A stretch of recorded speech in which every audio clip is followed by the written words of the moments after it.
Olá, caríssimo telespectador da Rede Século XXI. Obrigado por ter permanecido conosco depois desse breve intervalo. Começamos o segundo bloco do nosso primeiro encontro, programa Luz da Vida, dedicado a algumas verdades esquecidas, os novíssimos. Os novíssimos são 4, as últimas realidades da nossa aventura aqui na Terra e também as realidades que acontecerão após a nossa partida desta vida. Vamos recordar os 4 novíssimos: a morte, o juízo, particular e universal, o inferno e o paraíso. Depois do primeiro bloco, que foi uma introdução ao argumento que, como eu disse, vai demandar pelo menos 100 programas para tratarmos minimamente de realidades tão vastas, tão fascinantes também, nós vamos começar tratando do primeiro novíssimo. A última realidade da nossa aventura humana. Quando é que a nossa aventura humana no tempo acaba? Com a morte. Palavra horripilante, palavra assustadora. Ela existe. Ela é uma inimiga que intimida a todos. Eu, pelo menos, não conheço uma pessoa que se diga normal, que se alegre ao falar disso. Ela pode encontrar um outro motivo para tratar da morte, alegrando-se, como nós cristãos. Nós temos um motivo para tratar da morte com alegria e com esperança, que é a ressurreição. A ressurreição de Cristo, a ressurreição da carne, a nossa ressurreição, o penúltimo artigo do credo. Mas a morte, enquanto tal, uma pessoa de bom senso não pode sentir alegria ao tratar dela, ao enfrentá-la, ao se aproximar dela, desejá-la. Não faz parte do bom senso humano. Por uma razão simples. O ser humano recebeu da natureza, entenda-se, para nós cristãos, de Deus, recebeu de Deus, que impregnou na nossa natureza, o amor pela vida, o desejo de viver. E esse desejo de viver, ele é tão instintivo que quando a vida é ameaçada, nós procuramos nos defender. Que quando um perigo real ou imaginário parece ameaçar a nossa vida terrena, nós tomamos certos cuidados, nós tomamos certas precauções. Você já viu alguém, sabendo que isso é veneno, dizer, eu quero? Não, eu não quero isso porque é veneno. Você já ouviu uma pessoa normal, sabendo que, chegando num certo lugar, o risco de morte é imenso, e ela tranquilamente se expõe a ele? Eu disse uma pessoa normal. Uma pessoa normal. Não. Você se afasta. É instintivo defender a vida. Sua e a dos outros. Dou um exemplo. A mãe, cujo filho na piscina caiu por acaso e não sabe nadar, está se afogando. Ora, ela não vai raciocinar nem vai gritar. Ela vai se jogar na piscina mesmo que ela não saiba nadar, para salvar o filho. O instinto da preservação da vida. São muitas as provas de que nós não estamos acostumados com a morte. Uma pessoa pode até escrever sobre a morte, dar palestras sobre a morte, conferências sobre a morte. Com boa saúde, isso é fácil. Mas se aproximando da morte, a pessoa fica perturbada. É a regra. Eu disse a regra. A natureza humana, diante da possibilidade de morrer, se perturba.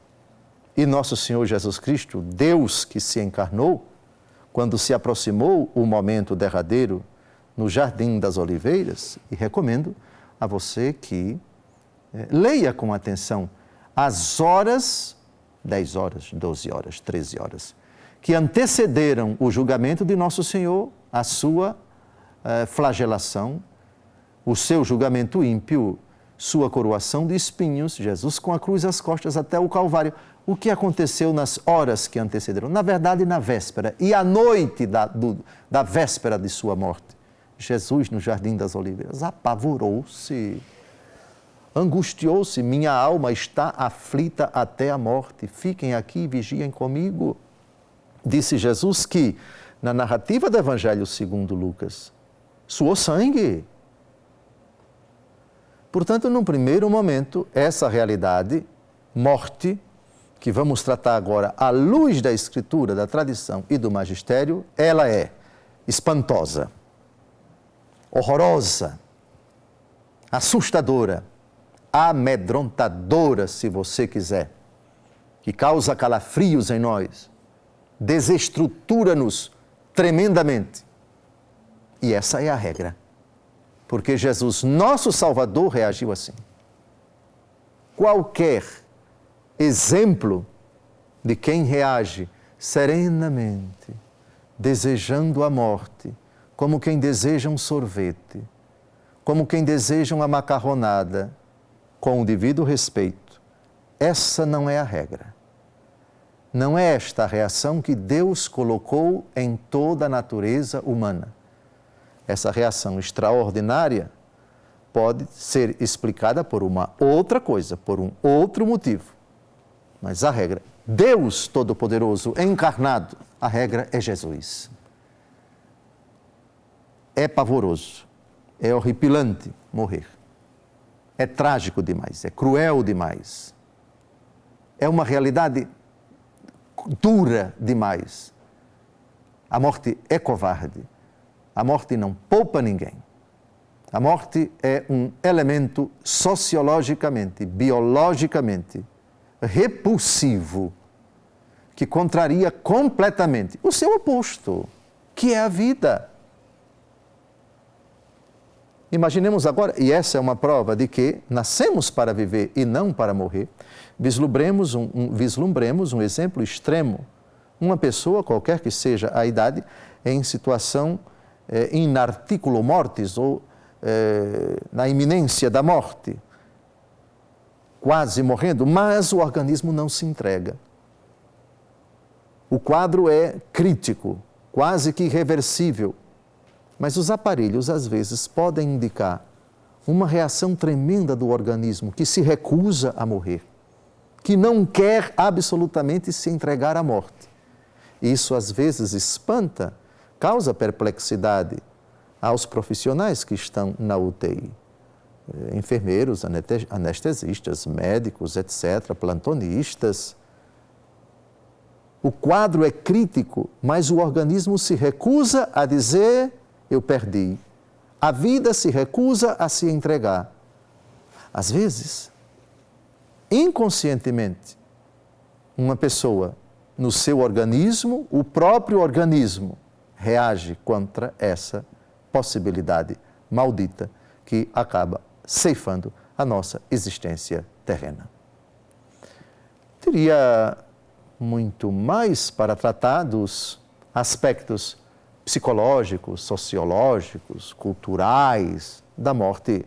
Não é esse o momento, porque o programa é estritamente catequético, mas a morte será tratada como um novíssimo, como uma última realidade que é levada em conta como elemento decisivo para nós passarmos a eternidade. Como precisa estar a alma de uma pessoa na hora da morte para que ela vá para o inferno? Trataremos disso quando mais para frente. Como precisa estar a alma de uma pessoa na hora da morte para que ela chegue ao céu, ou ao menos indo para o céu, antes se purifique no purgatório? E isto sim nós trataremos.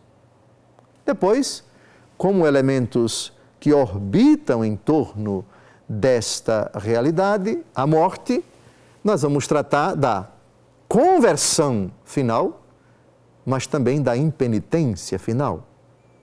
O que é a conversão no fim da vida? É quando uma pessoa que vivia em pecado, nos últimos instantes de sua vida, se arrependeu. E isso é uma reviravolta tremenda que pode transformar a pessoa de séria candidata ao fogo do inferno àquilo que Jesus disse ao ladrão que se converteu na hora da morte, crucificado do seu lado. Lembra-te de mim quando estiveres no teu reino, disse ele, ao que Jesus imediatamente respondeu: hoje estarás comigo no paraíso. Mas também o contrário, a impenitência final, convidado ao arrependimento, exortado a renunciar ao pecado, convidado insistentemente a se arrepender dos seus pecados e a pedir perdão a Deus, o coração, pelo menos externamente, não dá sinais de arrependimento. Percebam, portanto, que é um assunto pouco tratado em muitos ambientes dentro da Igreja Católica e precisamos tratar deles verdadeiramente como ensina a Igreja. Salmo 35, versículo 10, e com ele terminamos esse nosso primeiro programa, uma verdade de fé, que Deus não é o autor da morte, Ele é fonte da vida. A morte não foi criada por Deus, a morte não é invenção de Deus, a morte não entrou no mundo como um castigo de Deus. Isso vamos ver no próximo programa. Deus não quer a morte do pecador, Deus não é o autor da morte, diz o livro da Sabedoria, capítulo 1, versículos de 13 a 14. Salmo 35, versículo 10, vamos ao texto. Porque em vós está a fonte da vida, e é na vossa luz que vemos a luz. A fonte da vida está em Deus. Desse manancial que é Deus, não pode brotar a morte. A morte, o primeiro novíssimo, não é obra de Deus, não foi querida por Deus, não foi criada por Deus, não foi inventada por Deus. A explicação, então, para a morte está fora de Deus. E esse é o assunto do segundo programa, Luz da Vida, Verdades Esquecidas, a Morte, que trataremos no próximo domingo com a graça de Deus. Eu me alegro se você achou estranho o argumento. Isso prova que se você achou estranho porque é um assunto desagradável, constrangedor, etc., exatamente por isso que em muitos lugares ele está sendo esquecido. Assunto que, por estar sendo esquecido, precisa ser abordado. Fé não é uma questão de gosto. Eu não gosto que se fale da morte, eu não gosto que se fale do inferno, eu gosto que fale do paraíso. Não confunda fé com uma laranja ou com uma fruta que você gosta. Fé não é gosto. Fé é convicção. Convicção de verdades, ainda que esquecidas.